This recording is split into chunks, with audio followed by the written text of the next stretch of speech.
Mais uma vez, unicamente pela graça e misericórdia, estamos aqui, já quase terminando o terceiro capítulo de O Grande Conflito ou A Grande Controvérsia e aprendendo muito, né? Tirando lições profundas para a nossa vida diária, para reconhecermos o caminho, os dias atuais. E aí a gente vai dar continuidade agora a partir do parágrafo 24, tá bom? Parágrafo 24, a gente vai dar sequência hoje na leitura e no exame profundo. Vamos orar então.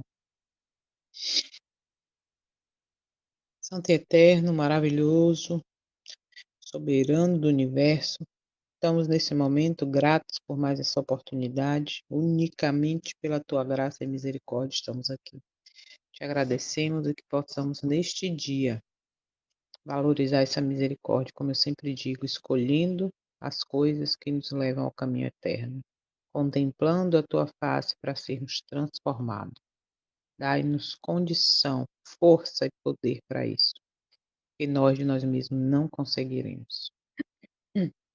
Vamos ler e examinar mais alguns parágrafos e te agradecemos por essa oportunidade, porque até aqui estamos sendo sustentados, estamos permanecendo nesse propósito, unidos pela tecnologia, mas creio pelo teu Santo Espírito, que tem despertado o teu povo, tem encontrado aqueles que buscam te adorar em espírito e em verdade. Nós de nós mesmos não teríamos condição, por isso nos entregamos humildemente, reconhecendo nossas falhas, reconhecendo o quanto precisamos da tua ajuda. Por isso nos sustenta, Pai, por favor. Fica com cada um neste dia e tenhamos a consciência de Enoque que andou contigo. Fica conosco. Visita cada família aqui representada, os que vão ouvir essa mensagem depois, os que vão entrar aqui na sala depois. E o Senhor tem falado com o teu povo. Mas, infelizmente, como nós vimos no estudo de ontem, alguns estão rejeitando conscientemente as verdades reveladas para esse tempo. E a tua graça, a tua misericórdia ainda concede condição a todos nós, de arrependimento, de voltar aos marcos antigos e assim estarmos preparados para a eternidade. Nos conduz neste caminho estreito, caminho difícil, a porta estreita, como a própria tua palavra diz que nem, melhor, poucos acertarão nela. E nós queremos acertar com a tua ajuda. Nos motiva a isso, nos anima a conhecer mais e mais. Obrigada por tudo. Visita mais uma vez os enfermos, os que estão se recuperando, as famílias enlutadas e nos ajuda. Abre, Senhor, os nossos olhos, nossos ouvidos e a nossa boca para falar, como diz 2 Pedro, se não me engano, é 1 Pedro 3,9, que diz que somos raça eleita, sacerdócio real, uma nação santa, um povo adquirido para anunciar as boas novas daquele que vos chamou das trevas para a sua maravilhosa luz. Isso seja uma realidade em nossa vida. Nós te agradecemos por mais essa oportunidade, com o perdão de todos os nossos pecados. Em nome do teu Filho, o Messias, que virá muito em breve nas nuvens dos céus para resgatar os que já são seus. Obrigada. Em nome dele. Amém. Amém. Vamos lá, então. Parágrafo 24. Vamos ler, ouvir, né? O 24, o 25 e o 26. Que a gente vai para os slides dos 3 parágrafos e depois a gente volta para cá. Vamos lá, então. Outro passo ainda deu a presunção papal quando, no século XI, O Papa Gregório VII proclamou a perfeição da Igreja de Roma. Entre as proposições por ele apresentadas, uma havia declarando que a Igreja nunca tinha errado, nem jamais erraria, segundo as Escrituras. Mas as provas escriturísticas não acompanhavam a afirmação. O altivo pontífice também pretendia o poder de depor imperadores, e declarou que sentença alguma que pronunciasse poderia ser revogada por quem quer que fosse, mas era prerrogativa sua revogar as decisões de Olha, todos os outros. Uma flagrante ilustração do caráter tirânico do Papa Gregório VII se nos apresenta no modo por que tratou o imperador alemão Henrique IV. Por haver intentado desprezar a autoridade do Papa, declarou-o este excomungado e destronado. Aterrorizado pela deserção e ameaças de seus próprios príncipes, que por mandado do Papa eram incentivados na rebelião contra ele, Henrique pressentiu a necessidade de fazer as pazes com Roma. Em companhia da esposa e de um servo fiel, atravessou os Alpes em pleno inverno, a fim de humilhar-se perante o Papa. olha só. Chegando ao castelo para onde Gregório se retirara, foi conduzido, sem seus guardas, a um pátio externo e ali, no rigoroso frio do inverno, com a cabeça descoberta, descalço e miseravelmente vestido, esperou a permissão do Papa a fim de ir à sua presença. O pontífice não se dignou de conceder-lhe perdão, senão depois de haver ele permanecido 3 dias jejuando e Coitado. fazendo confissão. Isso mesmo, apenas com a condição de que o imperador esperasse a sanção do Papa antes de reassumir as insígnias ou exercer o poder da realeza. E Gregório, envaidecido com seu triunfo, jactava-se de que era seu dever abater o orgulho dos reis.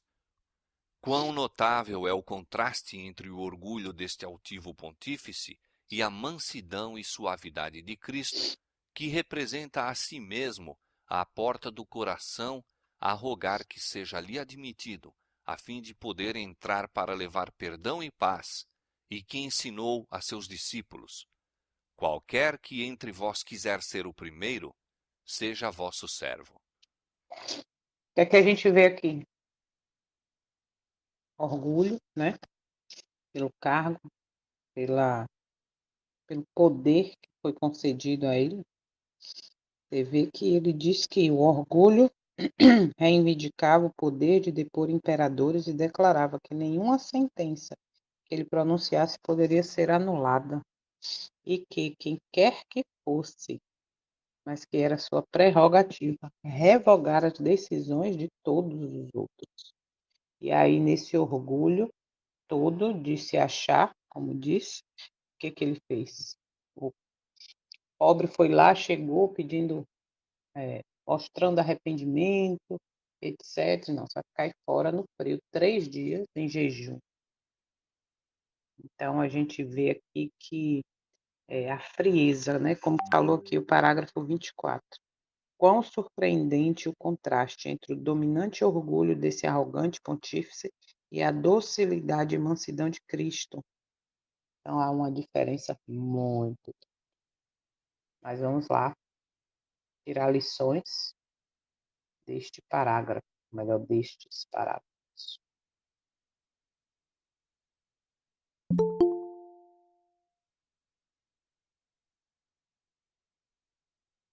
Bom dia, irmão. Nós lemos aí o parágrafo 24, 25 e 26, e agora vamos comentar ele, tá bom? Tirar lições aí desses 3 parágrafos, 24, 25 e 26.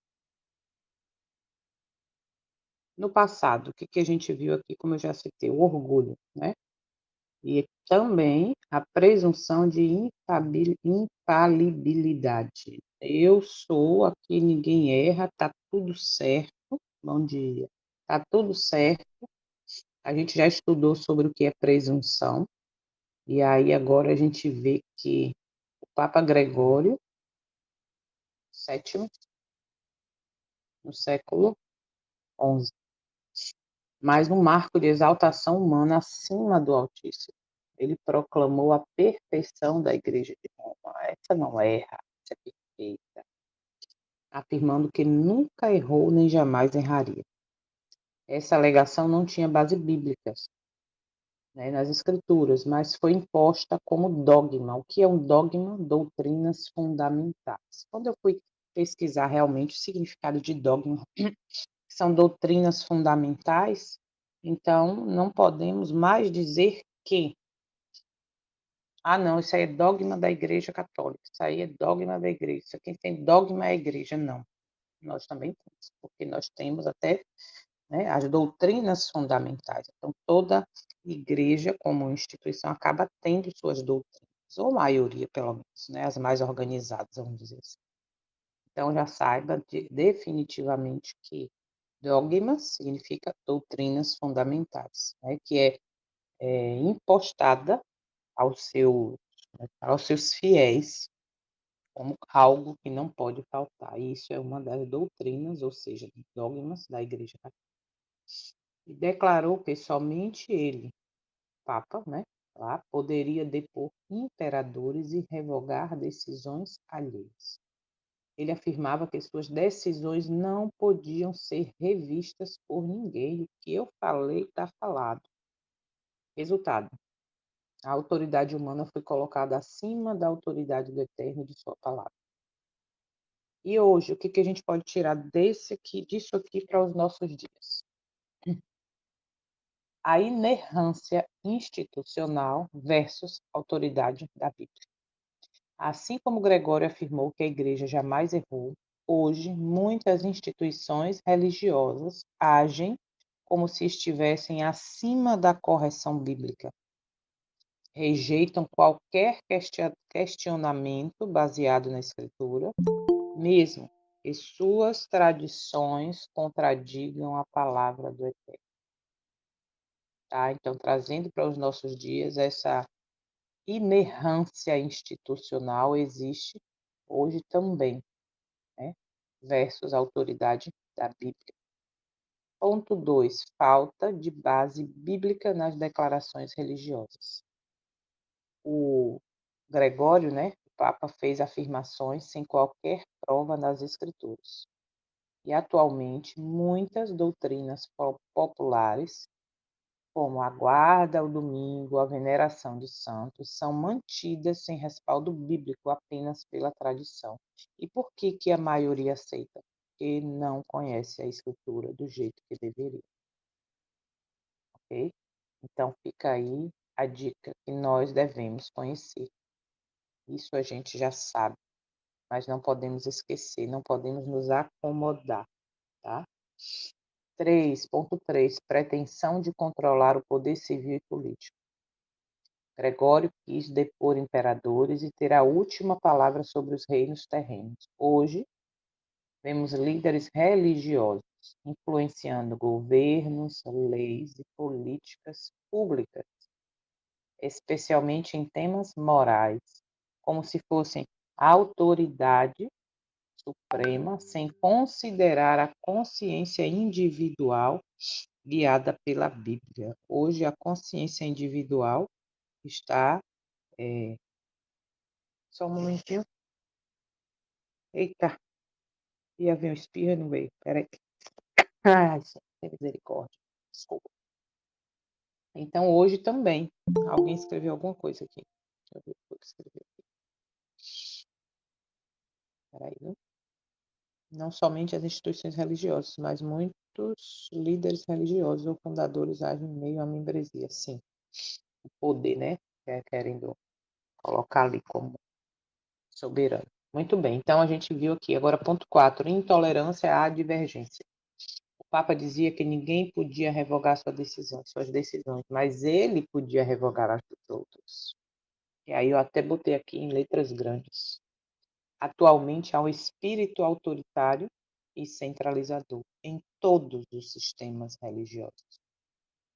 Quem pensa diferente do que o sistema diz que é excluído, taxado de herege, ignorado e por aí vai.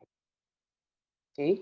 Então a gente tem que entender que o sistema de intolerância existe hoje, nos nossos dias, no meio cristão, no meio evangélico, no meio protestante. E esse espírito autoritário e centralizador, ok? Está em todos, em alguns não, em todos os sistemas religiosos. Alguém levantou a mão, Carmen, fala, querido. Bom dia, pessoal. Então, outro dia eu estava conversando com a Célia e a gente estava falando justamente sobre isso. Até então, falar de sistema, a gente achava que era o sistema da instituição, uma ou outra de igreja, que faz com que a gente fique ali com aquela viseira olhando só aquilo que o pastor diz, o pastor fala, o pastor orienta, a liderança ali, né? Depois, quando a gente vai estudando mais, a gente começa a entender que o sistema ele é global e Uhum, ele tem esse poder de envolver tudo. Está tudo sim, envolvido no sistema, tanto que a gente fica preso a essas questões do sistema. Mas quando a aham, gente tem também essa compreensão da palavra, a gente vai entendendo que nós precisamos nos desprender do sistema, né, e por isso nós temos também a orientação da irmã Ellen White para a questão de morar no campo, por quê? Porque é daí que a gente começa a se desprender, sair fora da questão do sistema. Então, uhum, quando a gente consegue ter essa libertação de sair fora, a gente vai se desprendendo de muita coisa, porque até um simples comprar no comércio, o uso, né, o uso da energia elétrica e várias coisas que nós vivemos dentro desse sistema englobado, faz com que a gente fica preso. E quando a gente verdade. fica preso nessa situação no mundo, a gente só tem a visão das coisas do mundo. Quando a gente Uhum, tem a compreensão da palavra, a gente vê o poder de Deus agindo e a gente consegue se libertar do sistema. É incrível verdade, isso. Entender isso daí é assim, fundamental para a nossa vida cristã. verdade. E, inclusive, se libertar do sistema religioso, e ainda mais estando no campo, para completar aí o que você falou, é a importância exatamente de adorar aquele que fez o céu, a terra, o mar. É chegada a hora do seu juízo. Por quê? Porque aí transforma o modo de adoração, entende? O culto já não é mais cheio Uhum. daquelas coisas que vai colocando, e a gente vai engolindo e vai aceitando, achando que está correto. Você vai para a simplicidade, para a pureza, e aí a fé é verdadeiramente alimentada, se torna uma fé pura. Por quê? Porque não tem pessoas, vamos dizer, da mídia, vamos dizer assim, que fica, nossa, é fulano, vamos lá, nossa. E aí você começa a ir para verdadeiramente a adoração ao único que é digno de ser adorado. E tudo Alguém isso muda.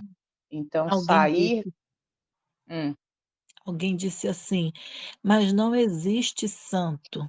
Eu falei: hum, "Não, não existe o santo, mas nós temos a capacidade de buscar em Cristo a santidade".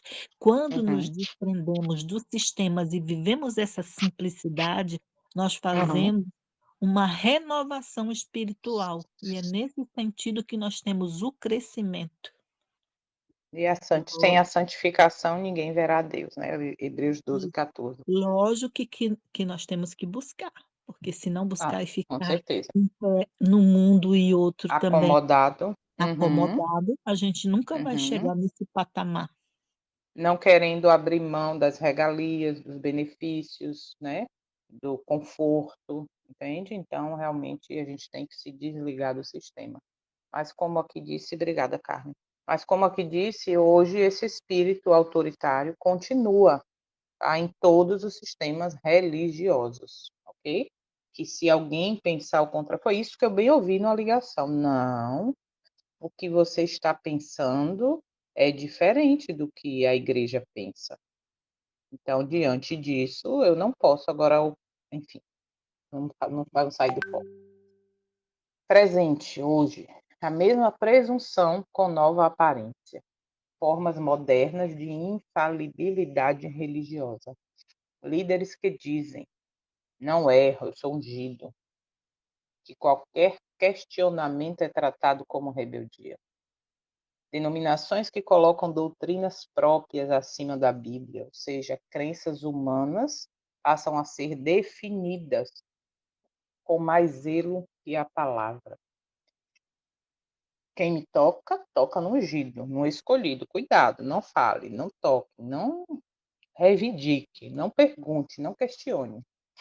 Cria-se um escudo contra críticas, como se o líder fosse intocável. E o resultado disso é o quê? A verdade é suprimida, a palavra é abafada e o povo se torna cativo de homens, não do Messias. Entende? Aí o povo começa agora a ser obediente ao que foi dito por esse suposto ungido, né? Por esse escolhido, como foi no passado. Isso aqui a gente está trazendo para a nossa realidade hoje, né? Lições práticas disso aqui, desses 3 capítulos, desses 3 parágrafos, é voltar à autoridade da palavra do Eterno. Toda doutrina deve ser provada. A lei é o testemunho. Se não falarem dessa maneira, não há luz neles. Versão King James diz assim. Nenhuma igreja, sua instituição, tá? Pastor ou papa está acima da Bíblia. Rejeitar o espírito de soberba religiosa. Cristo ensinou, o Messias ensinou, o maior entre vós seja o servo, não o ditador.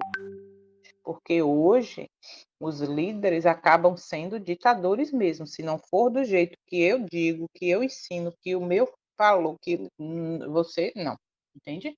Então, isso aqui é uma realidade, tá? Vamos lá. Discernir tradição de verdade.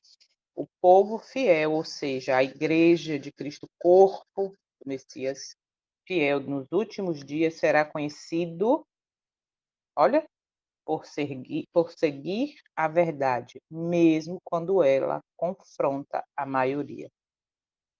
Seguir a verdade, viver a verdade, não é apenas conhecer de letra, em forma de religiosidade, é viver essa verdade.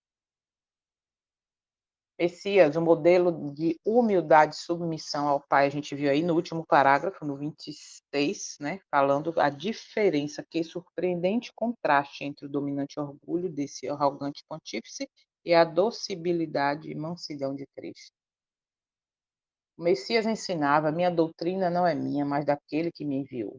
O filho por si mesmo não pode fazer coisa alguma, então ele sempre era humilde, submisso e apontava a glória sempre para o Pai.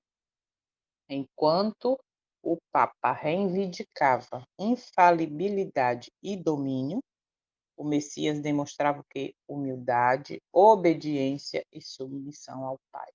Ok? Então aí é um grande exemplo para mim e para você. E aí tem um paralelo, que a gente vai ver rapidinho. O Papa Gregório, lá no século XI, declarou que a igreja nunca erra. Versão atual, líderes que se dizem infalíveis ou inquestionáveis também, né? Não erram.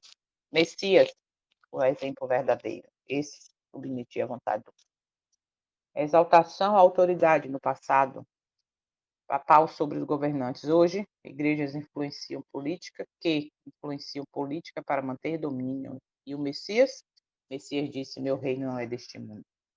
Passado, Papa Gregório, suas decisões não podiam ser contestadas. Hoje, a versão atual, pastores que proíbem questionamentos sob pena de punição, exclusão, maldição e etc. Messias nunca obrigou ninguém a segui-lo, ele convidava com a educação. A aplicação em lições para hoje, toda autoridade espiritual precisa estar subordinada à Bíblia. A lei é o testemunho, como disse. Essa versão Verão a Alva é revista e atualizada. A versão King James diz, se eles não falarem segundo esta palavra, não há luz neles. Eu gosto dessa versão, de não há luz neles. Cuidado com líderes, instituições que se colocam como infalíveis. Ninguém, por mais ungido, entre aspas, que seja, pode estar acima da verdade. Não é seguro, isso está na meditação A Fé pela Qual Vivo, página 278. Não é seguro por a confiança em qualquer homem ou depender de qualquer organização como sendo infalível. Não é seguro, tá? A nossa saúde aí espiritual, isso não é legal. A palavra do Eterno é o padrão. Tudo que for ensinado ou exigido deve passar pelo crivo das Escrituras. Então, podemos concluir nesses 3 parágrafos que, quando a voz do homem cala a voz do Eterno, a religião deixa de ser cristã e torna-se idolatria institucional. Vou repetir. Quando a voz do homem cala a voz do Eterno, a religião deixa de ser cristã e torna-se idolatria institucional. E muitas vezes estamos nesse erro de idolatrar instituição A, B, C, que está passando por cima, calando a voz do Eterno, porque não, quem só faz idolatria, quem vive nesse contexto de idolatria é os de fora, é quem acende vela. Não, nós também podemos estar, né, infelizmente, nesse erro aí, né, de ter essa idolatria institucional, ok? Muito bem, vamos para a próxima parte. E agora vamos seguir o parágrafo 27. Eu acho que está junto. 27, 28 e 29. Deixa eu olhar aqui rapidinho, peraí. Não, só o 27. Vamos para o 27. E assim, o que dá para resumir os 3, aí eu coloco os 3 ou 2 juntos. Mas o que tem coisa mais profunda que dá para a gente tirar e a gente vai devagarinho. Vamos lá então. Parágrafo 27.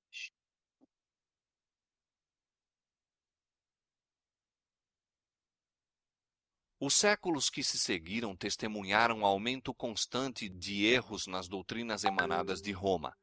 Mesmo antes do estabelecimento do papado, os ensinos dos filósofos pagãos haviam recebido atenção e exercido influência na igreja. Muitos que se diziam Muitos. conversos ainda se apegavam aos dogmas de sua filosofia pagã e não somente continuaram no estudo desta, mas encareciam-no a outros como o meio de estenderem sua influência entre os Ó, pagãos.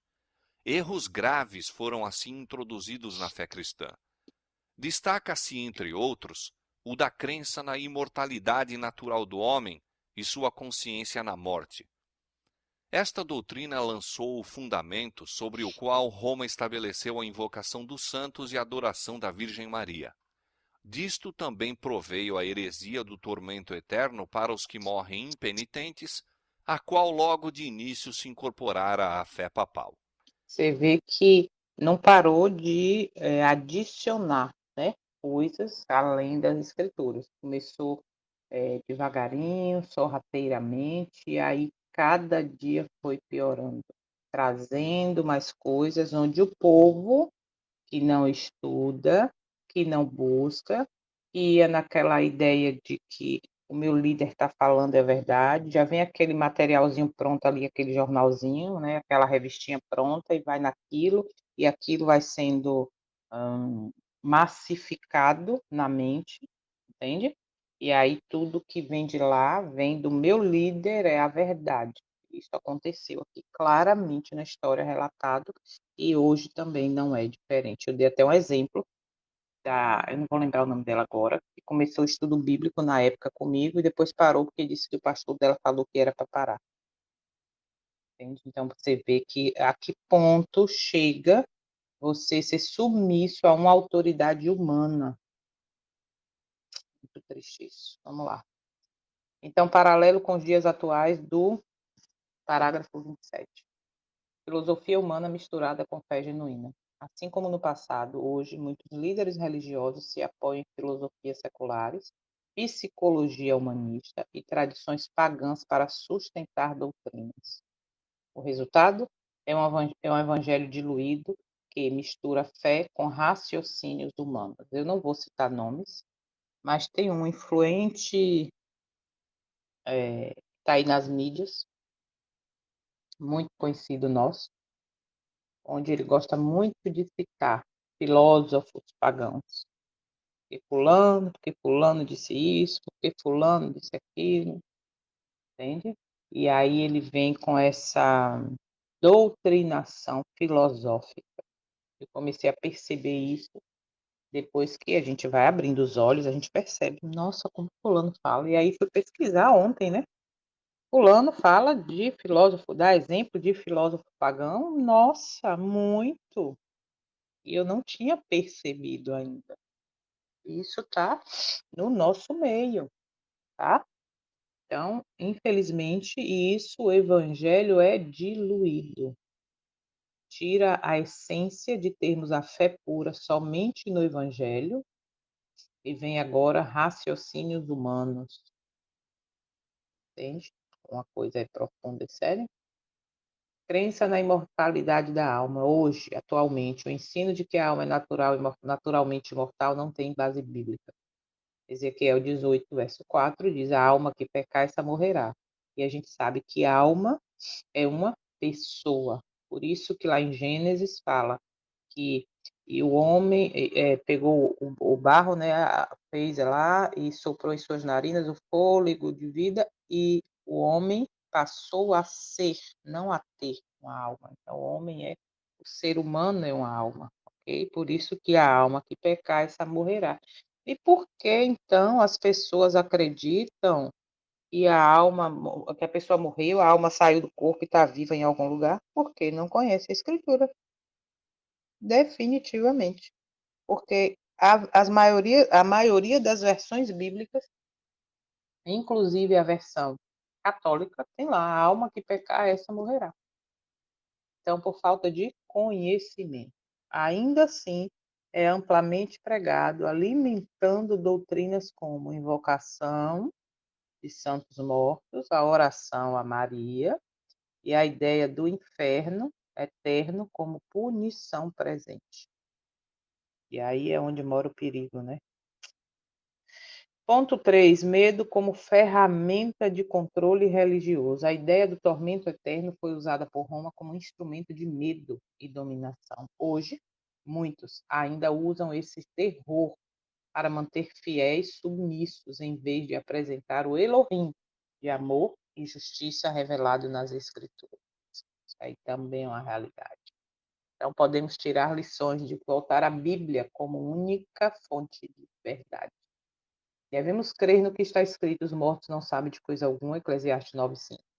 E somente Elohim possui a imortalidade. Ok? 1 Timóteo 6,16. Ponto 2. Desmascarar tradições não bíblicas. O apelo à Maria, aos santos e ao inferno eterno não tem apoio claro nas Escrituras. Não existe apoio para isso. Precisamos estudar, comparar e rejeitar todo ensino que não glorifica o Eterno como ele é. Ponto 3. Ensinar o caráter verdadeiro do Eterno. Ele é amor, não tortura eternamente. Ele deseja salvar, não manipular pelo medo. Deixa eu contar para vocês aqui. Eu estava dando estudo a uma pessoa e aí ela falou, aí a gente estudou sobre o milênio, né? Isso, sobre o milênio. E aí, quando chegou na parte onde ela viu escrito, né, e que vai ter ali o momento onde todo joelho vai se dobrar, quem está dentro, quem está fora da cidade, né, vai reconhecer a justiça e ali sim descer fogo do céu e vai destruir a todos. E aí depois que a gente foi para Malaquias, que fala que os ímpios serão como cinza, estolho debaixo da planta dos vossos pés. Não vai sobrar nem raiz, nem ramo. E aí ela chorou. Ela chorou e aquilo me chamou a atenção, né? Ela chorou porque ela falou assim: agora eu entendi que não tem sentido esse tormento eterno. Porque se ele é amor, como é que ele ia ter prazer em ver filhos que ele criou para viverem eternamente, sendo queimados eternamente? ele é justo, não tem como uma pessoa que morreu porque matou uma pessoa e não se arrependeu, e uma pessoa que morreu porque matou Hitler, pronto, que morreu porque matou aí os dois ficarem queimando eternamente, isso não é justo, como eu não entendia isso.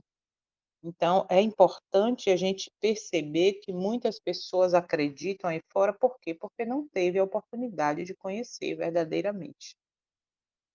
E realmente, essa doutrina da tortura eterna não tem como aceitar como que é uma realidade.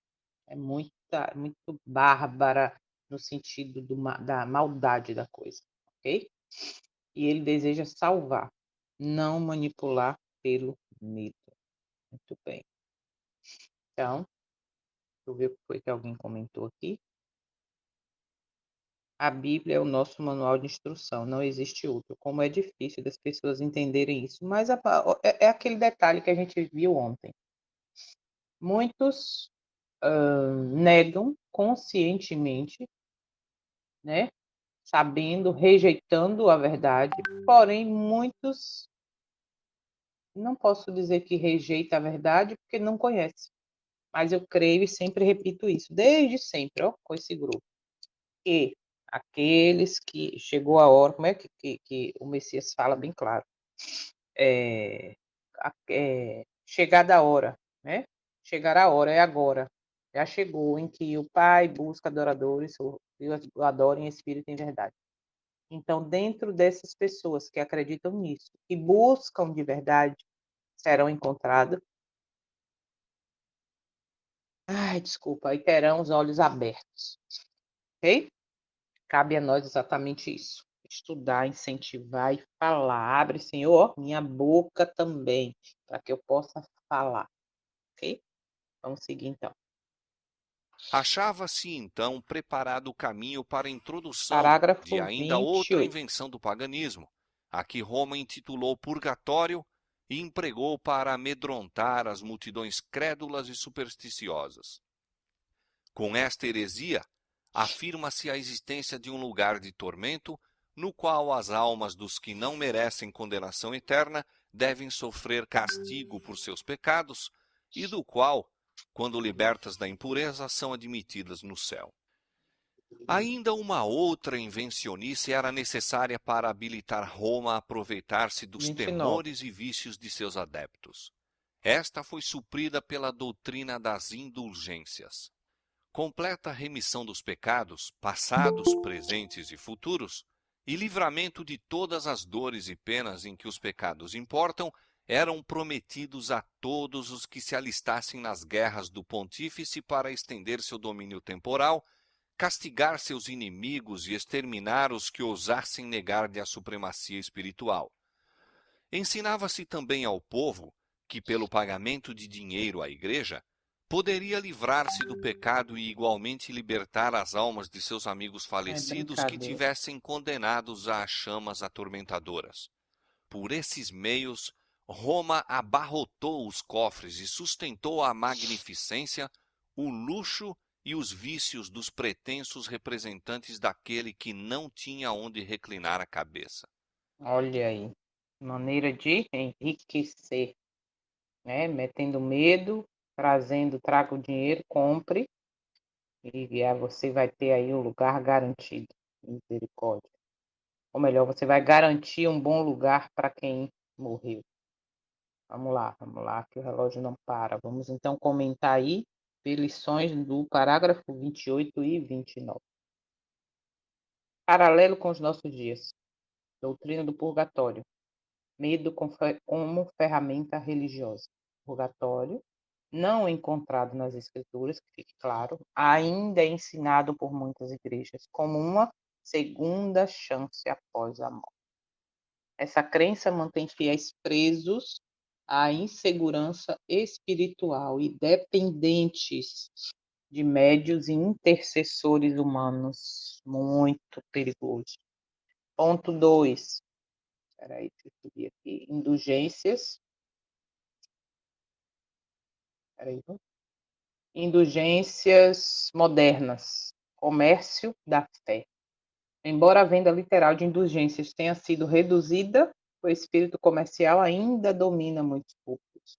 Promessa de perdão em troca de ofertas, campanhas financeiras com bênçãos garantidas, líderes religiosos vivendo no luxo em nome do Messias. Ok? Então, a indulgência moderna agora é diferente. É uma troca, né? De tudo e você vai ganhar tudo. Paralelo ainda com os nossos dias. Ué, eu repeti. Vamos para cá. Oi, peraí. Vamos lá. Nenhum outro mediador além de Cristo. Lições. Peraí, viu, gente? Pronto, aqui. Manipulação pela ignorância, é o que a gente falou aí, ó. Assim como antes, multidões são guiadas pela superstição e não pela verdade bíblica, pelo está escrito. A fé é substituída por rituais, imagens, promessas falsas de intercessão dos mortos e pagamento para comprar o favor divino. Então, hoje, existe também essa manipulação aí em algumas instituições. E a salvação é somente pela graça, não por moedas ou penitências. Pela graça sois salvos, né? Mediante a fé. Não se compra o perdão, não se paga por salvação. Nenhum outro mediador além de Cristo. Não podemos esquecer disso. Nem padres, nem santos, nem Maria, nem ninguém pode substituir o Salvador. E conhecer a verdade liberta do medo. Conhecereis a verdade vos libertará. A palavra do Eterno dissipa as trevas do engano e da superstição. Foi exatamente, a menina disse que acreditava, né, nesse tormento eterno, e quando ela conheceu, de fato está escrito, esse medo se foi, ela entendeu que não existe exatamente essa história de que pode ficar queimando eternamente. Misericórdia. Eu creio que dá. Que hora é essa? 6h43. Dá pra gente fazer o 30. Vamos lá? Vamos adiantar, porque aí amanhã fica só o final, que é 31, 32, 33 e 34. E a gente finaliza. Vamos então para o parágrafo 30.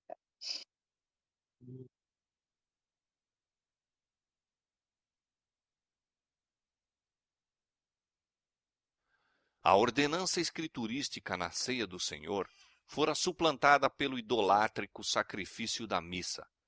Sacerdotes papais pretendiam, mediante esse disfarce destituído de sentido, converter o simples pão e vinho no verdadeiro corpo e sangue de Cristo.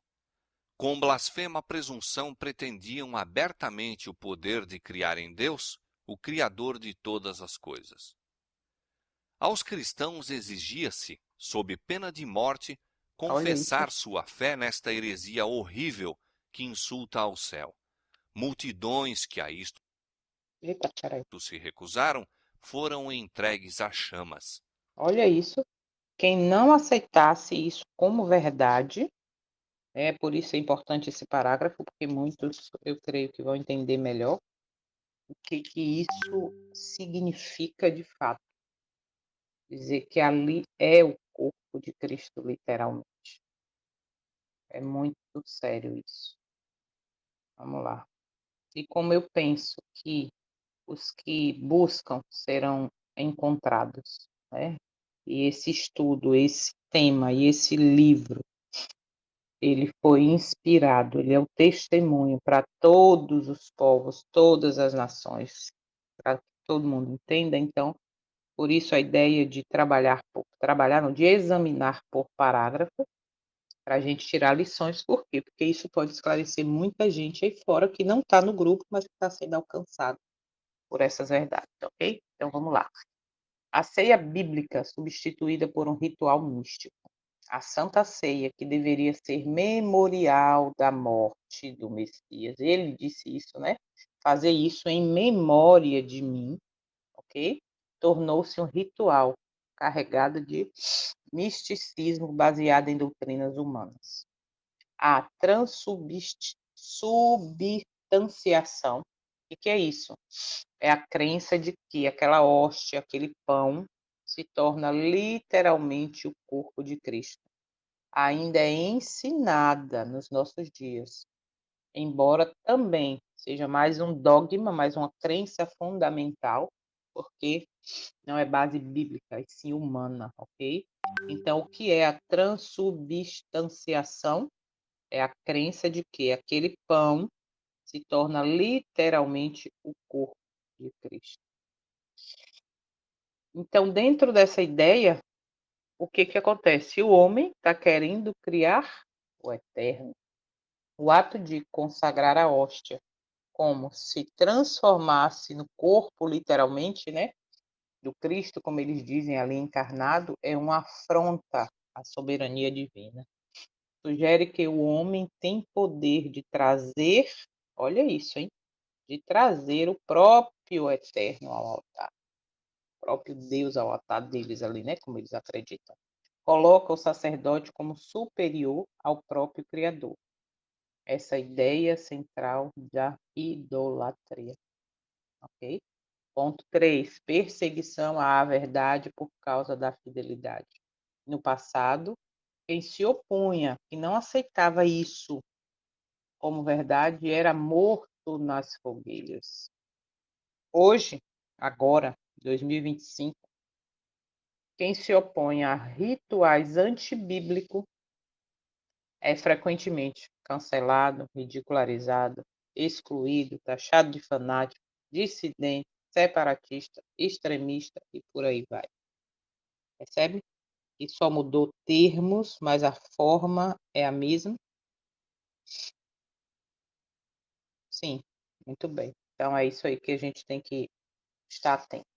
Então, a lição desse último parágrafo do dia: Cristo já foi sacrificado uma vez para sempre. O Messias já foi suficientemente sacrificado essa única vez, né?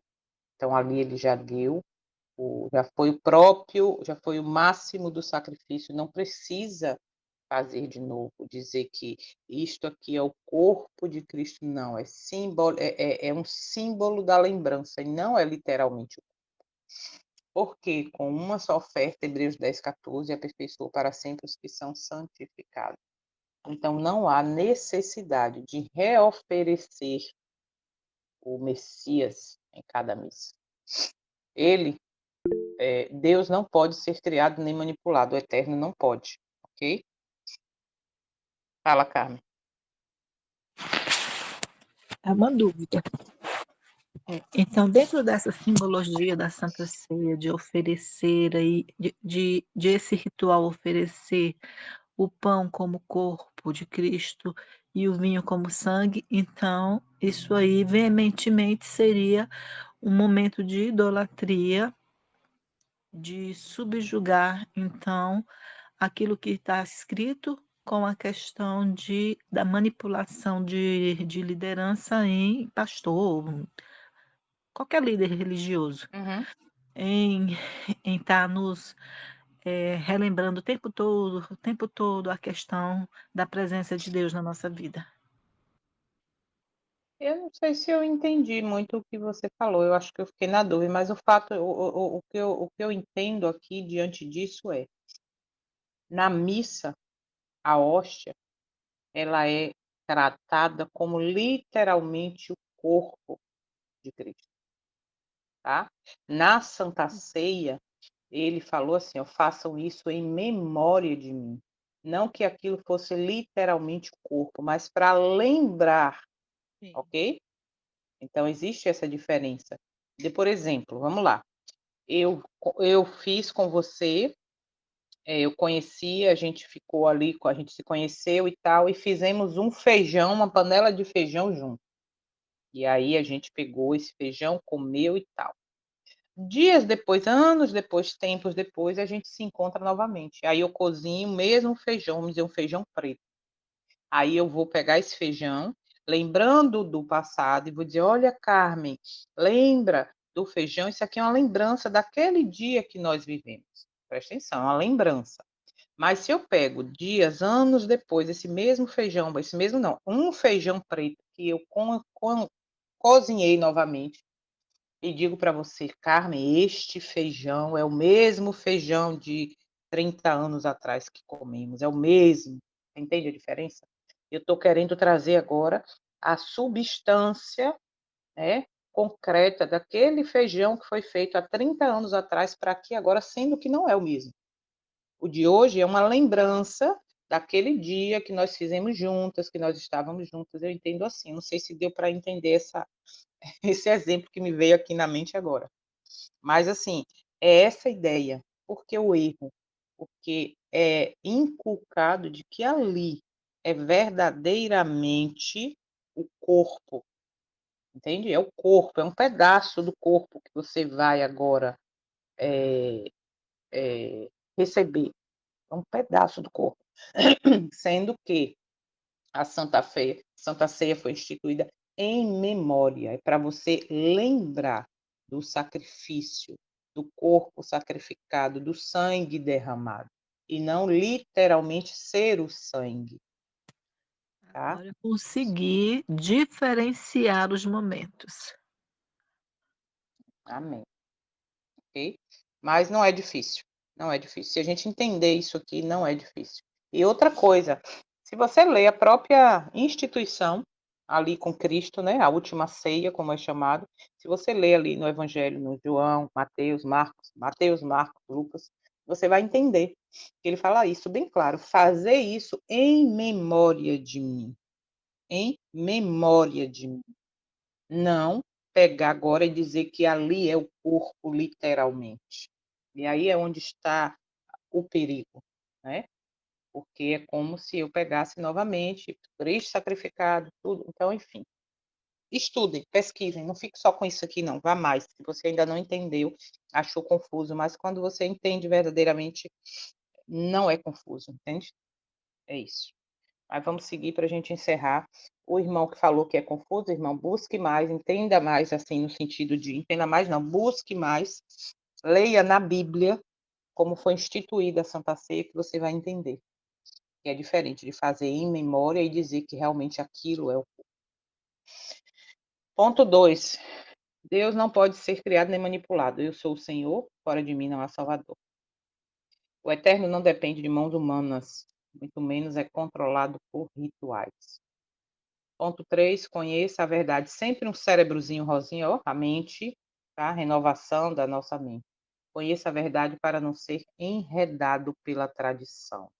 E aqui a gente inclui várias coisas que hoje é tradição, inclusive o culto aos domingos, ou seja, no primeiro dia da semana, melhor dizendo, né? Mas aí virou domingo, dia do sol. Então, se você conhece a verdade, a base bíblica, você não cai, não é enredado por essa tradição. Muitas práticas religiosas, mesmo populares, foram herdadas de erros antigos e continuam sem respaldo bíblico nos nossos dias. Portanto, estude a Bíblia por você mesmo. Não fique só com esse pedacinho aqui, ainda mais nesse assunto aí, o irmão ficou confuso. Busque, procure lá onde está escrito e vai entender em oração que seus olhos vão se abrir diante disso. Fica fácil. Vai dizer, nossa, como eu não tinha entendido antes. Tá? Então, estude a Bíblia por você mesmo e participe da ceia do Senhor, do Eterno, com consciência e reverência, lembrando do sacrifício único. Olha aqui, ó, lembrando, fazer isso em memória de mim, lembrando do sacrifício único do Messias. Ok? Então, aqui a gente encerra e amanhã terminaremos o terceiro capítulo. Muito bem. Eu, como falei anteriormente, eu não sei quantos perceberam, mas é interessante que, do mesmo jeito, pois é, aonde chega exatamente, do mesmo jeito que aconteceu no capítulo 1, no capítulo 2, acontece no capítulo 3. São advertências repetidas, para que tenhamos os olhos abertos, para que possamos entender o tempo em que estamos vivendo, para não sermos enredados por qualquer vento de doutrina. Oremos então. Santo Eterno, maravilhoso, nós te agradecemos por esta oportunidade. Pai Santo, verdades reveladas, nossos olhos sendo abertos, e que esta mensagem, nossa oração é que esta verdade, este estudo alcance pessoas que estão necessitando, que estão buscando de terem os olhos abertos. Creio que esta é a tua vontade e a nossa também. Fica conosco neste dia, nos dá sabedoria para organizar o tempo, para dedicar o tempo nas coisas que são necessárias para o aprendizado da vida eterna, ainda aqui neste mundo. Fica conosco, com os nossos, onde quer que esteja. Nós te agradecemos por essa oportunidade. Continua renovando a nossa mente, para que saibamos qual é a boa, perfeita e santa vontade do Senhor. Obrigada por tudo, Pai Santo. Em nome do teu Filho, com perdão dos nossos pecados, nós te pedimos e agradecemos. Amém.